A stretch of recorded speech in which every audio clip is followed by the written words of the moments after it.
Bom dia, feliz sábado a todos vocês. Nós estamos começando hoje uma nova série de mensagens aqui na programação da comunidade, a Casa da Rocha. Durante as próximas 8 semanas, nós vamos refletir em temas e em verdades bíblicas que fazem parte da base, da estrutura, da fundação de nossa fé e também da nossa igreja, a Igreja Adventista. Nós vamos estudar temas que vão nos ajudar a solidificarmos a nossa fé em Jesus Cristo e a nossa experiência real com Deus. E hoje nós vamos começar com um tema que está diretamente ligado ao título da nossa série, A Casa da Rocha, que é a parábola, a história que Jesus conta ao final do Sermão da Montanha, e que está em Mateus capítulo 7, e nós vamos ler os últimos versos, os versos 24 a 27. Queria convidar você então para abrir a sua Bíblia e juntos fazermos a leitura dessa história contada por Jesus, que será o nosso ponto de partida para hoje e para as próximas semanas. Evangelho de Mateus, capítulo 7, versos 24 a 27. Assim como você está, feche os seus olhos, vamos mais uma vez pedir a presença especial de Deus conosco aqui. Bom Deus, estamos diante da Tua Palavra para ouvirmos Jesus Cristo falando a nós mais uma vez. E queremos pedir que Teu Espírito influencie nosso coração, nossa mente, para compreendermos, principalmente, para renovar a nossa fé em Jesus Cristo. Te pedimos em nome dEle, nosso Senhor e Salvador. Amém. Portanto, todo aquele que ouve estas minhas palavras e as pratica, será semelhante ao homem prudente que edificou a sua casa sobre a rocha. Desceu a chuva, transbordaram os rios, sopraram os ventos, deram contra aquela casa. Contudo, ela não caiu, porque estava edificada sobre a rocha. Aquele que ouve estas minhas palavras, mas não cumpre, será comparado ao homem insensato, que edificou a sua casa sobre a areia. Desceu a chuva, transbordaram os rios, sopraram os ventos, deram contra aquela casa, ela caiu e foi grande a sua queda. Eu não sei como você visualiza essa cena, mas foi algo que me marcou desde criança quando eu vi pelas primeiras vezes essa história.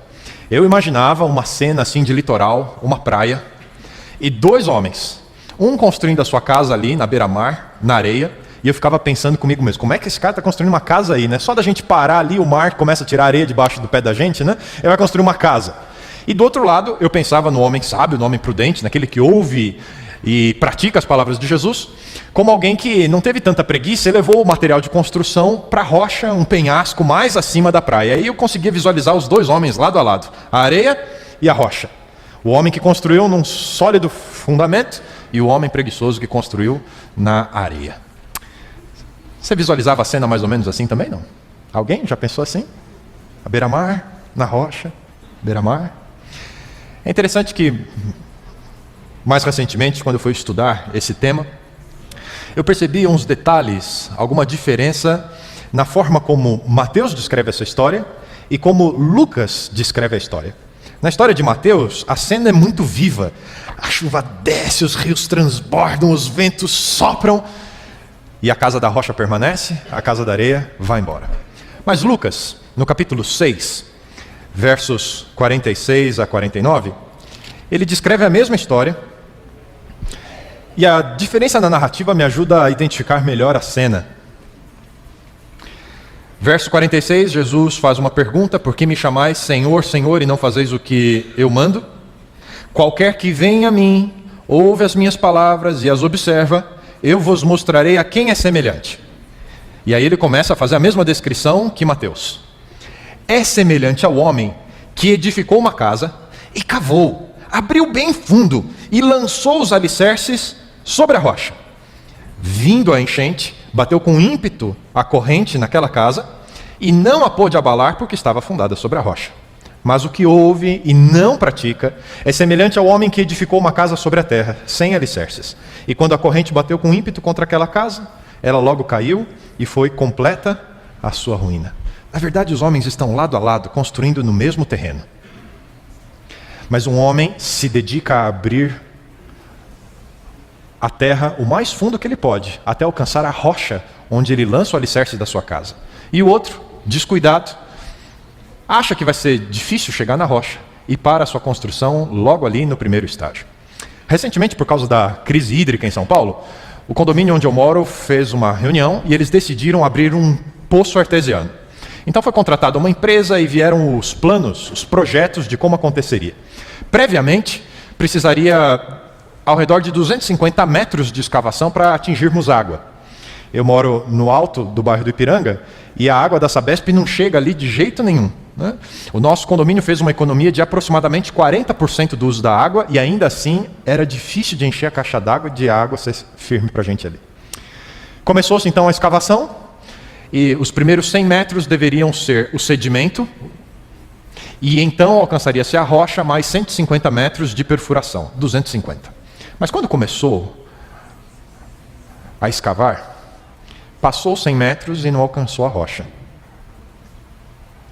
No total, em vez dos 250 metros, foram escavados 400 metros até que alcançássemos água.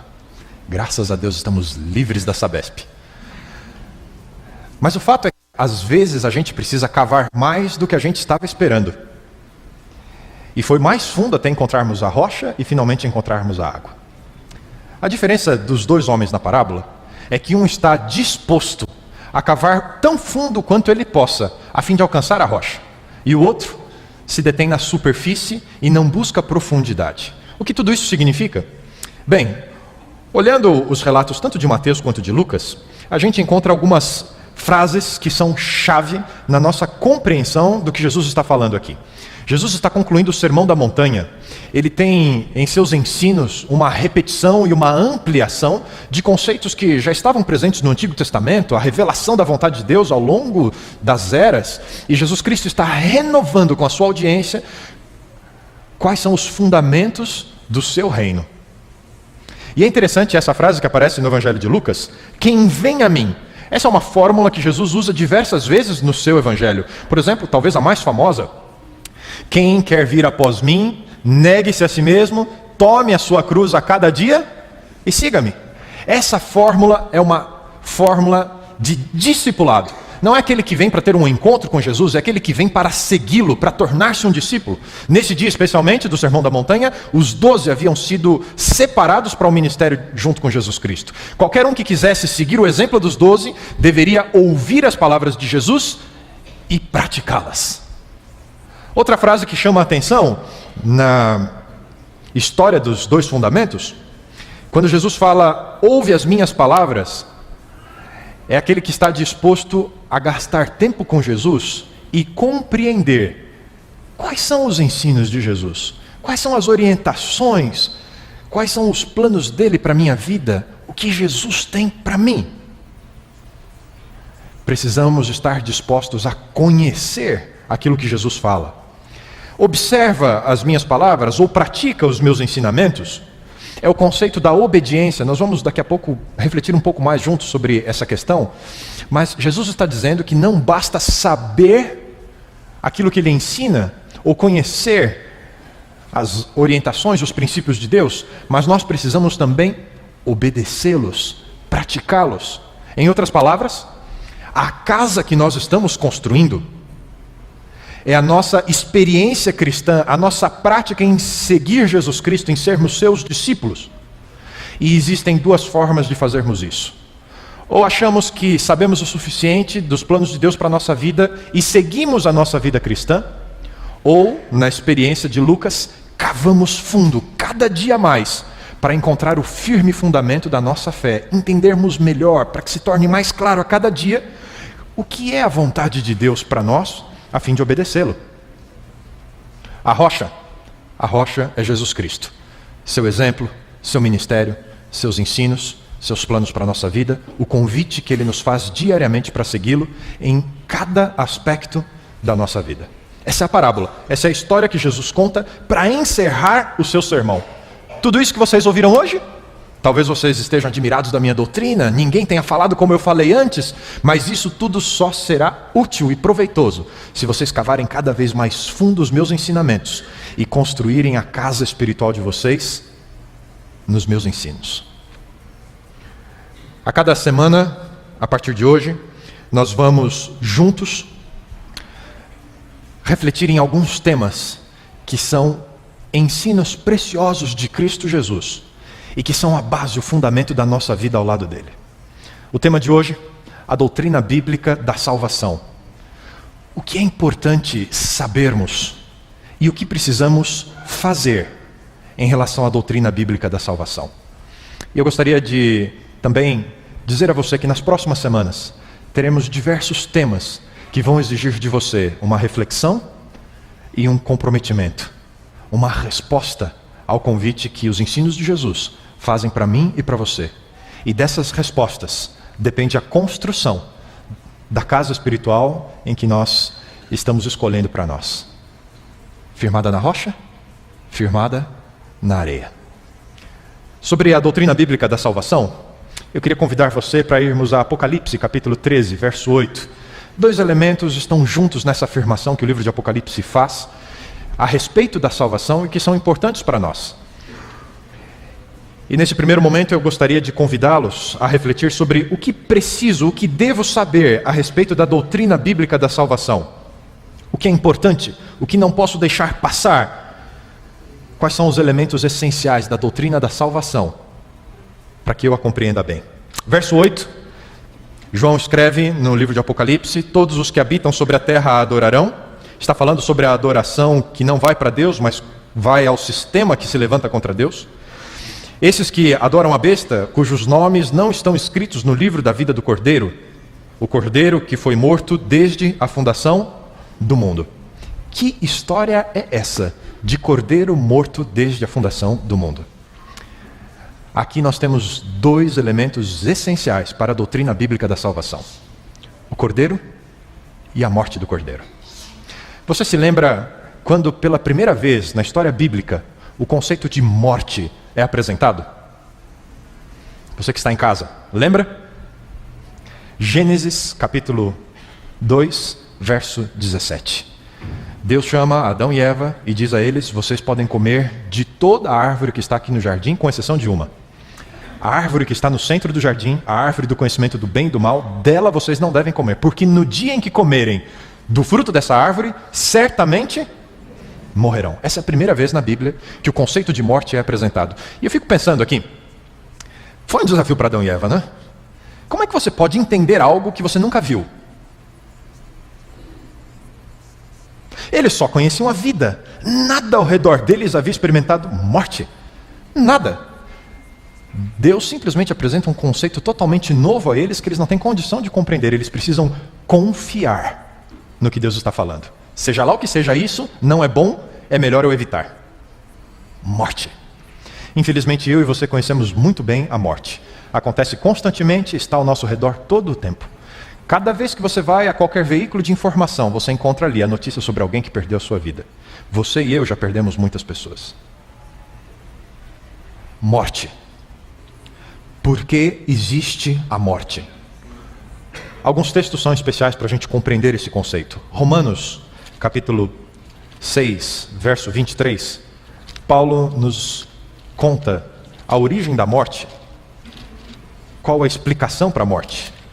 Capítulo 6, verso 23, Paulo diz: pois o salário do pecado é a morte, mas o dom gratuito de Deus é a vida eterna em Cristo Jesus, o nosso Senhor.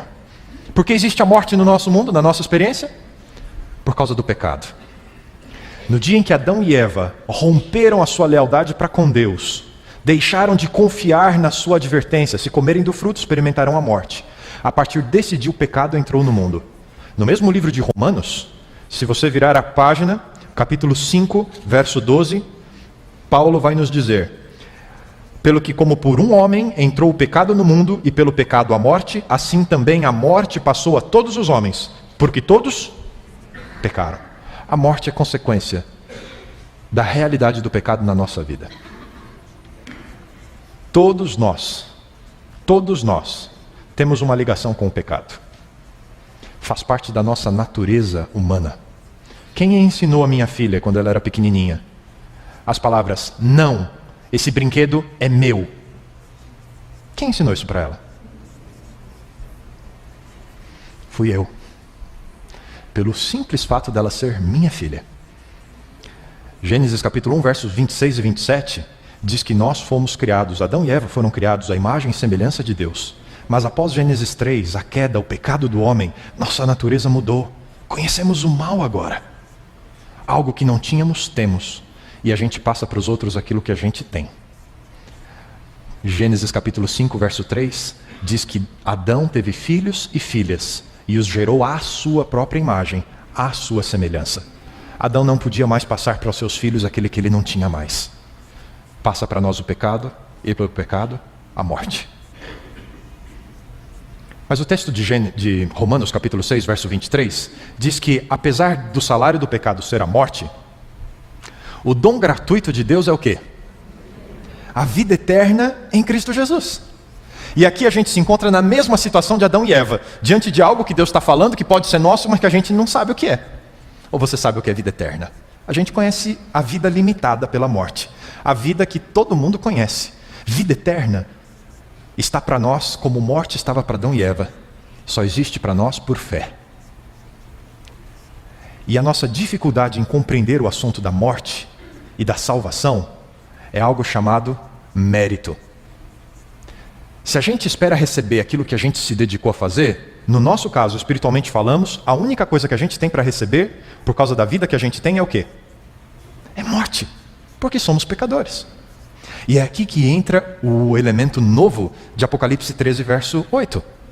O cordeiro morto desde a fundação do mundo. No dia em que comeram do fruto, lá no jardim do Éden, Adão e Eva morreram? Quem morreu naquele dia? O cordeiro morreu naquele dia. De duas formas. Jesus voluntariamente havia assumido o compromisso. Eu tomo o lugar do homem na pena da morte. Alguns estudiosos do texto bíblico chegam à inferência que, em Gênesis 3, quando Adão e Eva saem do jardim, Deus faz a eles vestes de animais. Um animal morreu naquele dia, provavelmente um cordeiro. Como ao longo de toda a história, o cordeiro morreu. E nós vamos estudar isso em algumas semanas, sobre o ritual do santuário. Quais são as grandes verdades que a gente tem, estudando esse tema da Bíblia, e que é tão importante e serve de base à nossa fé. O cordeiro morreu desde o Éden, cada dia, em favor ou em promessa do ser humano que merecia a morte. E aqui a gente se depara com o tema do cordeiro. O cordeiro é o substituto, é aquele que toma o lugar dele, desde o Éden até Jesus Cristo. Você se lembra quando Jesus vem para ser batizado por João Batista? João olha para Jesus e diz: esse é o Cordeiro de Deus que tira o pecado do mundo. Aqui está o centro da doutrina da salvação. É a substituição. Jesus Cristo como Cordeiro, morrendo no lugar do ser humano. Como é que funciona isso? Paulo nos ajuda. Segunda carta de Paulo aos Coríntios, capítulo 5, versos 18 e 19. Paulo tenta sintetizar esse aspecto, esse conceito da substituição, e que é o centro da doutrina bíblica da salvação. Paulo diz: tudo isto provém de Deus, que nos reconciliou consigo mesmo por Jesus Cristo, e nos deu o ministério da reconciliação.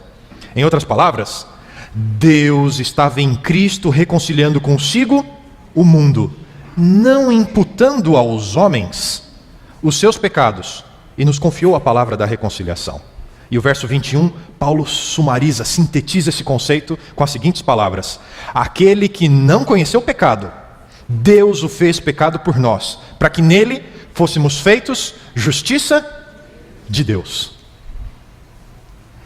Jesus Cristo tomou sobre si a consequência ou o salário das nossas ações, da nossa natureza, o destino de cada um de nós como humanidade. Jesus Cristo se tornou pecador sem ter pecado. E ele que carregou a pena do pecador, ofereceu ao pecador a liberdade e a vida eterna. Você consegue entender esse conceito? Ele é tão difícil, porque a gente vive uma sociedade voltada para o mérito, a chamada meritocracia. A gente confia naquilo que a gente consegue fazer. E é muito difícil confiar em algo que atinge diretamente a gente, mas que está completamente nas mãos de outra pessoa. É mais ou menos quando você, que é um motorista e dirige todos os dias, tem que andar no banco do carona. Você pisa o freio junto, acelera junto, o freio muda aqui para cima, né? É um conceito difícil para a gente. A gente não consegue aceitar que alguém faça algo real, grande demais, em nosso lugar. E a gente simplesmente fica parado de espectador. É como andar no carrossel. Você pode girar quanto quiser aquele volantezinho, não vai mudar o percurso.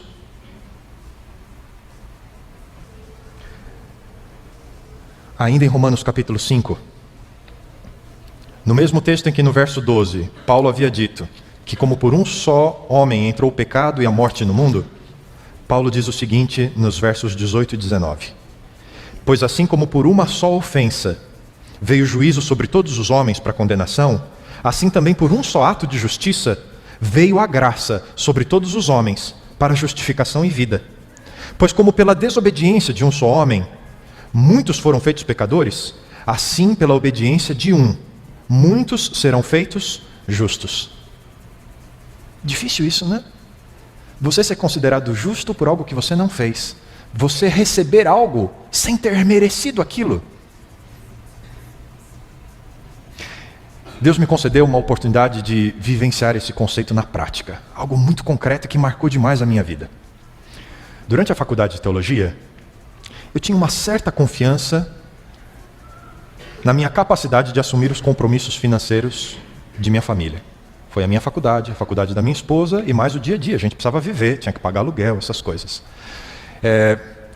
Eu tenho certeza que por uma bênção de Deus, eu consegui ter um valor antes de começar a faculdade e o saldo estava lá na conta do banco. Eu sabia que aquilo dava para quase toda a minha faculdade. Ainda tinha que trabalhar pela faculdade da Paula. A gente recebeu também o apoio e ajuda da família, nossos pais, nossos irmãos. Mas o fato é que, durante boa parte do curso, eu via o saldo bancário lá na conta, e aquilo me dava tranquilidade. Durante a faculdade, cada período de férias, eu vendi livros e revistas, e que me ajudavam, era um programa que a igreja mantém, e que me ajudavam na manutenção do curso. Quando chegava no final do período de férias, eu tinha lá o dinheiro para pôr na conta do banco, que dava para quase todo o semestre. E assim, cada semestre, ao longo dos anos da faculdade, eu sentia que Deus estava me abençoando, tinha certeza disso, mas eu ficava tranquilo porque eu olhava o saldo do banco e sabia, ali tem dinheiro para pagar as contas. Comecei o último ano da faculdade, nas férias de verão, fui para o interior do Brasil, fui para Santa Catarina, consegui de novo fazer as vendas, voltei com dinheiro, e eu ia tão bem que alguns colegas queriam ir trabalhar comigo nas férias, porque se eu ia bem, eles iam ir bem junto. E no meio do ano, um amigo me procurou e falou, eu quero ir contigo, vamos, vamos. Era o último ano, o último período de férias, era só mais aquele.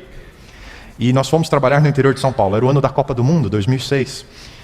Foi um ano difícil, mas nós trabalhamos muito, trabalhamos bastante, eu e meu amigo. E para minha surpresa, sabe quantos livros ou revistas eu vendi naquelas férias? Em quase 40 dias? 0. Nenhum. Nenhumzinho. Eu paguei para trabalhar, toda a gasolina e a manutenção. Era impossível eu concluir a faculdade de teologia.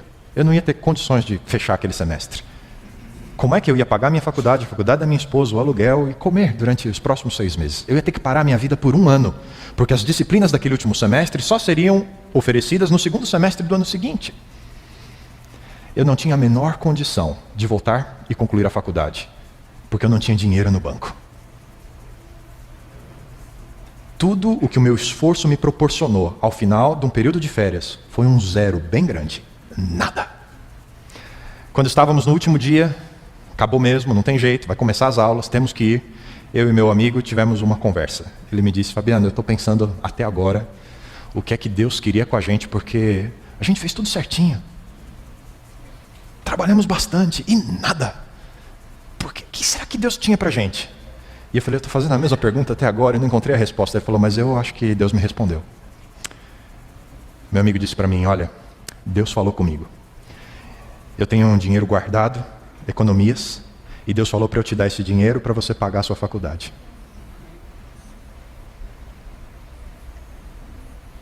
Depois, você me devolve. Quando e como você puder. Você entende o que é graça? É você receber algo que você simplesmente não fez por merecer. Isso é o que você precisa saber. Mas talvez a pergunta mais importante, ou tão importante quanto, seja: além do que eu tenho que saber, o que eu preciso fazer sobre a doutrina da salvação? E eu queria convidar você para irmos de novo a um texto bíblico. Segunda carta de Paulo aos Coríntios, a gente tinha lido o capítulo 5, nós vamos ler agora os primeiros versos do capítulo 6. Depois de falar sobre a substituição de Cristo como a essência da doutrina da salvação, no capítulo 6, verso 1, Paulo começa a nos dizer: e agora, o que fazer depois que compreendemos que Jesus é o nosso substituto e essa é a essência do plano da salvação? Paulo diz: e nós, cooperando com ele, também vos exortamos a que não recebais a graça de Deus em vão. Ele vai retomar esse aspecto no verso 3. Mas Paulo diz o seguinte, verso 2: pois Deus diz a vocês: ouçam-me em tempo aceitável, recebam o meu socorro no dia da salvação. Eu digo a vocês, agora é o tempo aceitável, agora é o dia da salvação. O que você precisa fazer em relação à doutrina bíblica da salvação? Uma oração sincera. Compreendendo o que estudamos até aqui, você tem uma oração a fazer. Ela pode acontecer em qualquer momento da sua vida. Não precisa de um lugar especial. Pode acontecer aqui e agora, se você ainda não fez esta oração. Num simples levantar do seu pensamento a Deus, dizer: Senhor, eu compreendi que o Senhor quer me dar algo que eu não posso conquistar sozinho. E eu aceito o que Jesus Cristo fez por mim na cruz do Calvário. Venceu a morte, que me vence. Encontrou a solução para aquilo ao qual eu não tenho solução. E eu aceito, de graça, o presente que o Senhor quer me dar. Ouça Paulo dizendo: quando deve ser feita essa oração? Hoje, agora. Não permita que o tempo passe do momento em que você compreende o que Deus está oferecendo a você, até você dizer: Senhor, eu aceito. Eu quero receber Cristo Jesus como o meu substituto, como o teu cordeiro na minha vida. E eu digo a você, querido, se você ainda não fez isso, agora é o melhor tempo. Hoje, Jesus Cristo está dando essa oportunidade a você. E aí mesmo onde você está, enquanto a gente está aqui juntos, não deixe passar a oportunidade de dizer: Senhor, eu te aceito como o meu cordeiro, como o meu substituto. Segunda coisa que você e eu precisamos fazer em relação à doutrina bíblica da salvação. Paulo termina o verso 1 dizendo: não recebam a graça de Deus em vão. E o verso 3 ele amplia esse conceito, ele diz o seguinte: não damos nenhum motivo de escândalo em coisa alguma, para que o nosso ministério não seja censurado. Se você puder ler o restante do capítulo 6, principalmente dos versos 4 até o verso 10, Paulo está falando sobre diversos aspectos da vida cristã em que agimos de acordo com as orientações de Deus. O que temos que fazer de prático no dia a dia. Sabe do que Paulo está falando? Paulo está falando do tema de Jesus Cristo na história da casa da rocha. Paulo está falando de obediência. Duas coisas que precisamos fazer em relação à doutrina da salvação: aceitar Jesus Cristo como nosso substituto salvador. E segunda, estarmos dispostos a obedecê-lo em todas as coisas. Isso corresponde a aceitar Jesus como Senhor da nossa vida. Você lembra na abertura do texto de Lucas? Por que vocês me chamam Senhor, Senhor, e não fazem o que eu mando? Segunda coisa que precisamos fazer em relação à doutrina da salvação: uma vez salvos, devemos obediência a Deus. Sabe, eu sei que essa talvez seja a parte mais difícil. Primeiro porque a gente confunde as coisas. Existe um tempo e um lugar a partir de onde Deus espera de nós obediência. E compreender isso faz toda a diferença para a gente não querer receber a salvação como consequência da nossa obediência. A obediência tem um lugar certo e definido. Ela tem uma característica que é só dela no plano da salvação.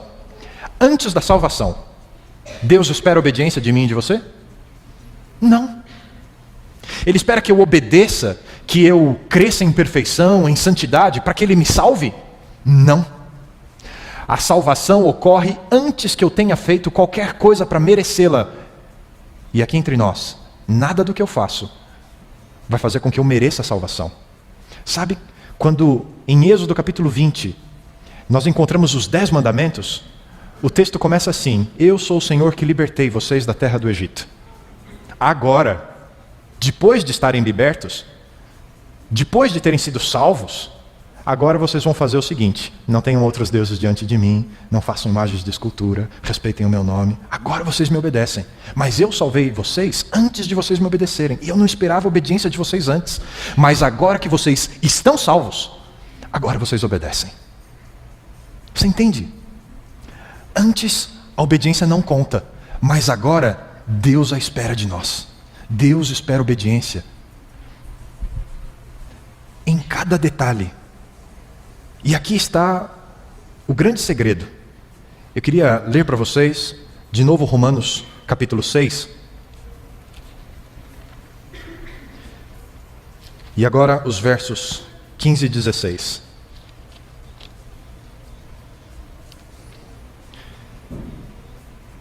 Paulo está nessa discussão do pecado, capítulo 5, da salvação, e agora no capítulo 6, verso 15, Paulo diz: que diremos, pois? Havemos de pecar por não estarmos debaixo da lei, mas debaixo da graça? De modo algum. Não sabeis vós que a quem vos oferecerdes por servos para lhe obedecer, sois servos daquele a quem obedeceis? Ou do pecado para a morte, ou da obediência para a justiça. Eu e você entramos numa aliança com Deus de obediência. Deus espera que eu e você estejamos interessados em qual é a vontade dele para a nossa vida. É isso que significa cavar fundo em direção à rocha. É não se contentar com meio cristianismo, com aceitei Jesus, já fiz o que eu precisava fazer, é só construir a casa. Não, cave fundo. Não perca uma oportunidade sequer de conhecer melhor o que Deus espera da sua vida. Continue crescendo no conhecimento do plano de Deus para você. Cave fundo até ter certeza que chegou na rocha. E se você estiver em dúvida, continue cavando, buscando, querendo compreender o plano de Deus para a sua vida. Sabe qual é o resultado disso? Paz com Deus. Em qualquer oportunidade que alguém perguntar para você: você está salvo? Em vez de ficar com medo de levantar a mão, você vai poder dizer: eu estou salvo. Pela graça de Cristo Jesus, eu estou salvo. Pela graça de Deus, eu não tenho sido mais a mesma pessoa. Ele tem me transformado. Pela graça de Deus, hoje eu sei melhor o que Ele espera de mim do que eu sabia ontem. E amanhã eu vou saber melhor do que eu sei hoje. Essa deve ser a nossa dinâmica, a nossa relação para com a doutrina bíblica da salvação. E é isso que Deus espera de mim e de você. 2 orações. Senhor, eu aceito a Tua graça. E a segunda oração: Senhor, eu aceito a soberania de Jesus sobre a minha vida. Com essas 2 orações, você vai poder cantar comigo: bendita segurança, sou de Jesus e já desfruto das bênçãos da luz.